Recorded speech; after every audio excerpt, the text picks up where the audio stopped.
Hi, it's Maggie the Irish Gypsy here to bring you your March 2019 mid-month general reading. So we're looking at the last half of March here, the 15th through the 31st. Thanks to everybody for joining us here today. Welcome to any newcomers and welcome back to followers, subscribers, those of you who like to come back and touch base from time to time. Always pleasure. Thank you for those of you who continue to take the time to send in your support and feedback and comments, and always a big thank you to all of my clients out there, both regular and new, for keeping me so happily occupied with personal one-on-one readings. And as most of you know, if you are interested in a personal one-on-one reading with me, live or recorded, you can get more info and contact details by clicking on the description link below. Or you can go to my YouTube channel's homepage and click on the little About button there. Please feel free to email me directly at maggie1mcguire@gmail.com. I'd be delighted to work with you. I can usually get back to you within the same day or the first 24 hours of your initial request with some more information, and scheduling is pretty good too. I do readings full-time, 5 to 6 days a week. It is the sum total of what I do. So I work pretty diligently with both your schedule and my schedule to schedule a reading as in as timely a fashion as possible. So if you're interested, send out an email and we'll go from there. I do a wide variety of readings of all different types and lengths and costs in all the main areas of life. All right, let's move right into this reading. This is for the air sign of Gemini, our beautiful twins, for the last half of March 2019, the 15th through the 31st. Let's see what's in store for our Geminis for the last half of March. Okay, Gemini, we begin with the Four of Swords, followed by the Knight of Wands,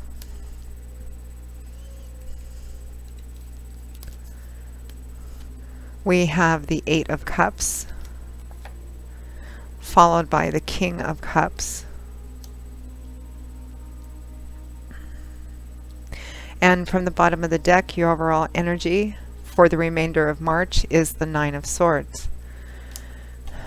Never a card I really like to see, as I often say when this card comes up, because it represents too much anxiety, stress, and fear. Typically when this comes up, it comes up out of fear when somebody is doing what I call circular thinking, obsessing over something, dwelling on something, thinking about it too much in the most negative way possible, or focusing only on the negative. And typically it's usually about fear of an outcome which hasn't even unfolded yet, fear of the future. What am I going to do if this happens? What am I going to do if that doesn't happen? Oh my God, what am I going to do? Fearing the outcome, and it's always the worst possible outcome. The positive aspects to the Nine of Swords is that this is mostly mental energy. This is about turning over and focusing and obsessing on the negative aspects of something, or the potential negative aspects of something, so much in your head that inside your head it becomes much bigger and much worse than is actually reflected in the reality of the situation. Swords is air energy, and in the tarot this is mental energy, cerebral, intellectual energy. It's about our ideas and belief systems and ideologies and perceptions, because that affects the way that we see the world and people in the world, and how we relate and communicate our own words and ideas outward. So it's psychological energy. This is a card of your mind kind of being your own worst enemy here, making something blown up in your head when it doesn't necessarily need to be that way. Not to say that the source of your fear or anxiety or stress or concern is not valid, but this is a card of making it much, much bigger than it actually really is or needs to be. So, I mean, that's one of the reasons we do these readings, right? Forewarned is forearmed, so knowing that ahead of time, you can lessen some of this energy. It's not that bad. But it does definitely look like you need to take a break, a step back, or some of you are doing that, in fact, because we have the Four of Swords, followed by the Knight of Wands. So here's more mental energy here. The Four of Swords. This is a card of taking a step back or needing to take a step back. I see this card often come up when someone is feeling very tired, overwhelmed, exhausted. They need to take at least a bit of a temporary reprieve or step back from whatever it is the challenge or battle or issue or difficulty is, as represented by these three swords, which are still pointed down at this knight. His own sword is lying close by his hand should he need it, but for the time being he's not engaged with the source of the conflict. He's still dressed in the majority of his armor. He's just taken his helmet and his hand gauntlets off to rest, recuperate, maybe think, get a little bit of a different perspective before he goes back out to deal with it again. But this is a card of taking a temporary step back or a temporary retreat in order to recoup, recover. It's a card that can sometimes come up when someone's not feeling well, particularly when it's about stress, because again, swords is that mental energy, our perspectives and belief systems and ideology, which directly shape the way that we see things. And I don't think you're seeing it completely realistically, Gemini, or you're stressing about it far too much.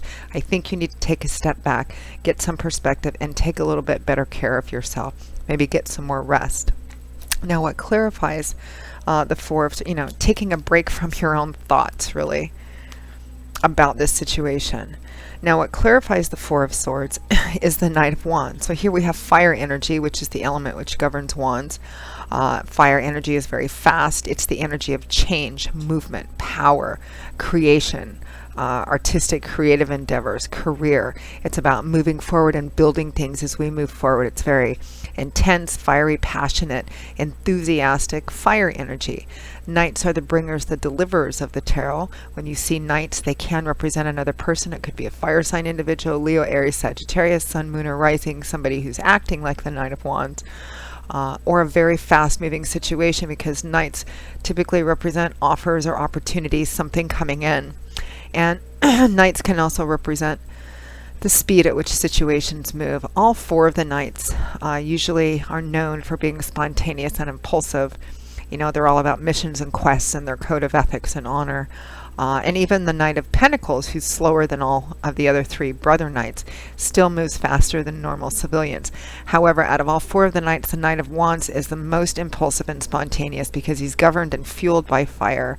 He's the fastest as well. So this can represent a few different things. Some of you may have just been spending a lot of time in this Knight of Wands energy, running around, which may be also exacerbating and increasing this stress, running around, like a chicken with your head cut off, trying to put out all the fires. Maybe you've just been working a lot, or, your life has been just very full, burning the candles at both ends. Some of you, this may be another individual because it is resting next to this Cancer, Pisces, Scorpio person, King of Cups. Some of you, it may be a situation with another individual. The energy and the situation has just been moving very, very fast and very passionately, or it has a lot of heat to it. Could be, some anger involved as well. It looks like whatever this is that's causing you so much stress and all of this fast-moving situation, it looks like you need to take a break from it and get a bit of a different perspective on it. Some of you may even be thinking about walking away or leaving this situation just because you feel it's too much to handle, or it's going too fast, or it's getting out of control. Now, next we have the Eight of Cups and the King of Cups. So the Eight of Cups is a card about turning your back and leaving something behind. There's a sense sometimes of disappointment and disillusionment with what these cups have represented. Some of them are tipped over and spilled out, and some of them are upright and full, implying that when he started drinking from these cups or tasting from these cups, he may have thought that it was something he really wanted, or something that it really tastes good. He may have thought it was going to turn out a different way, but somewhere in the midst of tasting and drinking from these cups, he's decided that it's not for him. It's disappointing, disillusioning, it lacks fulfillment and joy. So he's made up his mind to turn his back and walk away from whatever it is these represent. You may not be entirely sure in what direction you're going into. As you can see, he's still surveying the horizon, but he's ready to go. He's got his back turned to us. He's got his hat on, his cloak on, his walking staff in his hand. He looks like he's ready to go. And this is sitting right next to the Four of Swords too, which is a card of taking a step back. So I think, regardless of what this situation is, or what area of your life that it's resonating in, because it's a general reading, so it's always going to resonate a little differently for everybody watching, because there's so many of you watching and you all have such different individual unique lives. It's one of the reasons we always suggest you watch your rising and moon sign videos as well. because that can provide more clarification. So regardless of what the situation is, whether it's a relationship or perhaps a job situation or a project or just even just something that's been moving too quickly and feeling like there's too much heat, and maybe it's just getting too out of control, it looks like you need to at least temporarily, some of you may make the decision to leave it behind entirely, but it looks like at least temporarily you need to take a step back and gain a little bit of a different perspective, because it looks like it's wearing you out and you're not really getting anything out of it. Now, what clarifies the Eight of Cups is the King of Cups. Cancer, Pisces, Scorpio, Sun, Moon, or Rising, showing up as a king, but could be a female as well. This could be the individual that the situation is involved around. It could be a love romance situation, a friend, someone at work, somebody who manifests like the King of Cups, who is also sometimes referred to as the King of Cool, because he's able to keep a good handle on his emotions. He's not emotionless. In fact, Cups is water energy, which in the tarot represents emotional energy, our emotional landscape, feelings, relationships. Kings and Queens represent people who have reached the top of their suit, meaning that they have grown and matured and evolved beyond the young, dreamer, immature energy of the Page, that spontaneous, impulsive, rushing energy of the Knights, and they've reached a point of self-mastery and self-control over the character traits which are inherent or natural to their suit. So the King of Cups, the King of Water, the King of Emotions, he's reached a place in his life. He's often called the King of Cool because he is sometimes depicted as sitting on his throne in the midst of a body of water, and all around him the water is choppy and wavy, but he's sitting there cool, calm, collected. This is somebody who, in the midst of chaos or a crisis, when everybody else is around him, freaking out, this is somebody who typically keeps their cool. He's supportive and nurturing. On his bad days, he can be emotionally sensitive. We all have our off days, even kings and queens. But he's generally considered a pretty emotionally together, and sometimes even could be rather reserved individual. So for some of you, this might be a specific individual that you are thinking of moving away from. The King of Cups is sitting next to the Knight of Wands, so maybe this is somebody, maybe it's a relationship that's just been moving way too fast, or things are getting out of control, or it's scaring you somehow. Or they're just being too aggressive, too assertive. And you are thinking, considering maybe leaving. And for some of you, this Four of Swords, Eight of Cups, Knight of Wands, you could be thinking about, because of all this stress, anxiety, and your mind's just kind of getting the better of you, you may be thinking about exiting rather quickly, rather swiftly.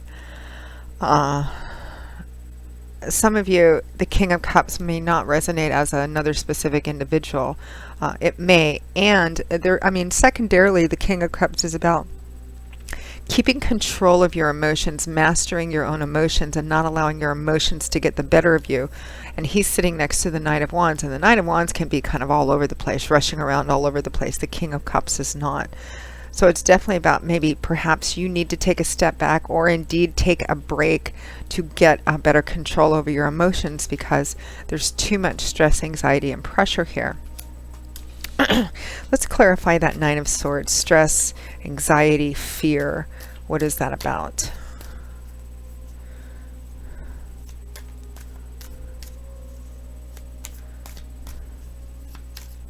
You've got two swords, one cup, two cups, one wands, no pentacles energy, which usually resonates in the earthly area of our lives, money, work, finances, property.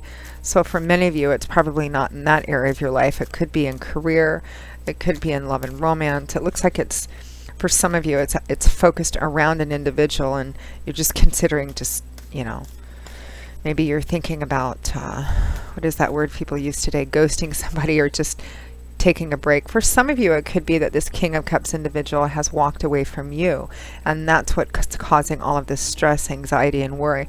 And perhaps they did it unexpectedly, and there's no communication too, because maybe the communication was too conflictive. All right, let's clarify this Nine of Swords.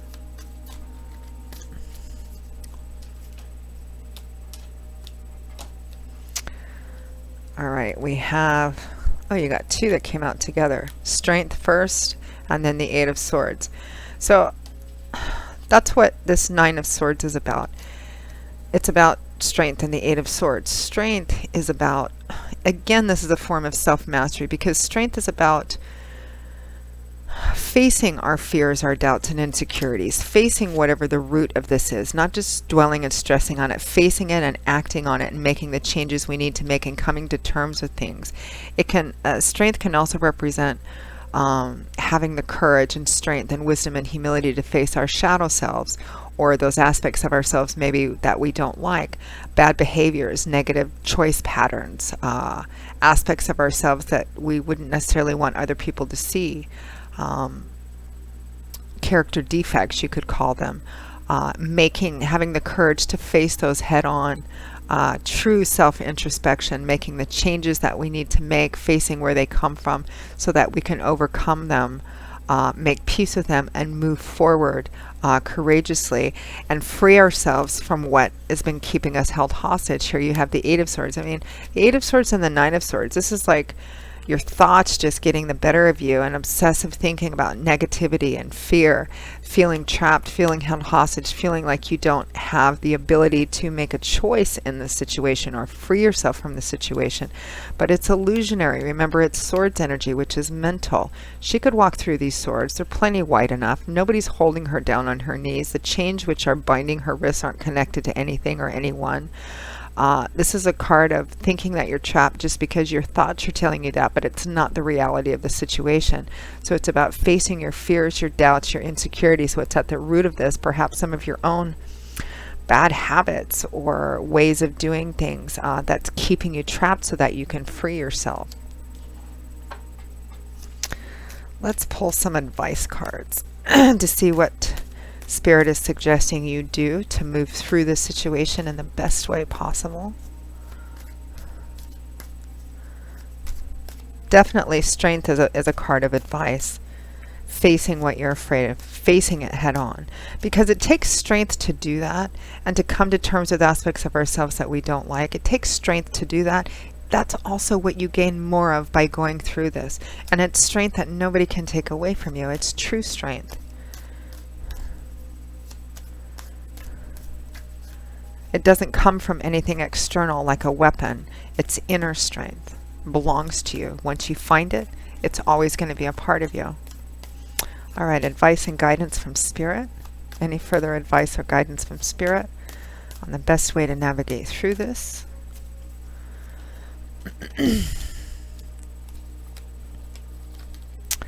The High Priestess and the Two of Wands. Perfect advice, excellent advice, as advice from God, Spirit, and the angels always is. The High Priestess is about following your intuition, what you really know to be true. Some people call it your gut instinct. Some people call it their higher self, that voice in your head.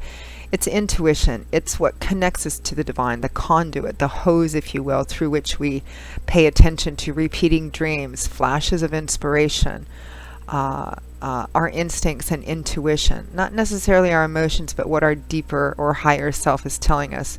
Or Spirit is telling us through these different messages that we get. And this actually, the fact that this comes up represents that deep down inside, you know, you have some inkling, some feeling, or some knowledge of what you need to do in this situation. And this is about paying attention to it, which means acting on it. Two of Wands, this is another excellent advice and guidance card. This is about making a decision based on what your long-term goal is in this area of your life or in this situation. Because this man is at a crossroads and he's trying to choose left to right. Which path do I choose? And it's not about choosing so much based on making that choice based on what's going on right now or our own emotions. It's about looking down the road and going, okay, what is actually in whatever area of my life this is resonating in?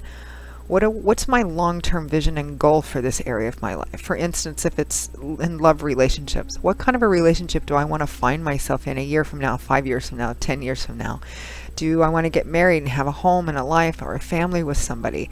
If I do, then you're not going to waste time, investing too much in relationships or people or getting to know them past a certain point if they also don't want the same things you do. I mean, even if the chemistry is good, even if the intimacy is good, even if you have a good time with them, if they don't want the same things you do, ultimately the person you're meant to be with and vice versa is still out there. So you need to not invest in that. So it's about walking the right path is about making those practical decisions that's going to lead you closer and closer towards attaining what you want actually long term, what your total vision is. The same in job and career. It's like, do I stay in this job? Do I try for something else? Do I switch career paths entirely? Well, where do you want to be in 5 years and 10 years?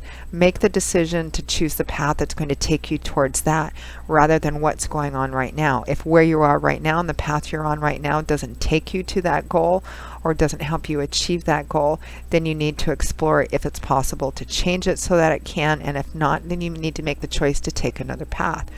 So that's your advice.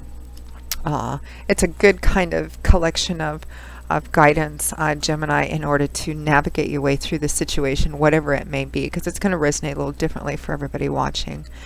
So Gemini, that pretty much wraps up your March 2019 mid-month general reading for the last half of March. I hope that you found it helpful and useful. Looks like a bit of an intense and challenging couple of weeks, but knowing this ahead of time, you can lessen a lot of this energy, particularly by taking the mindful path, which is taking the path of the advice that Spirit has given here. Again, if any of you would care for a more personal one-on-one reading for you, excuse me, particularly if this resonated for you, please feel free to email me directly at Maggie, excuse me, hoarse today, Maggie, the number 1 McGuire at gmail.com. I would be most happy to work with you. I do love and romance, of course, compatibility charting, reconciliation potential, career work and finance, investment readings, gift readings. I also do 6 and 12 month overviews, which take a look at what's coming in your life over the next 6 or 12 months, depending on how far ahead you want to look. They both cost the same. So a few different options for you to choose from there.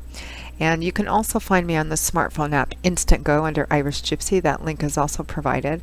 And there's a few different options on Instantgo too, but it's really great for quick, fast answers to the easier questions. For more complex readings and more traditional reading, it's probably best. You can get all that contact info by clicking on the description link below or going to my YouTube channel's homepage, clicking on the little About button there. So Gemini, I'll see you all again in a couple of weeks for the April 2019 general readings. And until then, as always, I wish you joy, peace, strength, and blessings. And I hope to see you back here again soon. Take care. Bye-bye.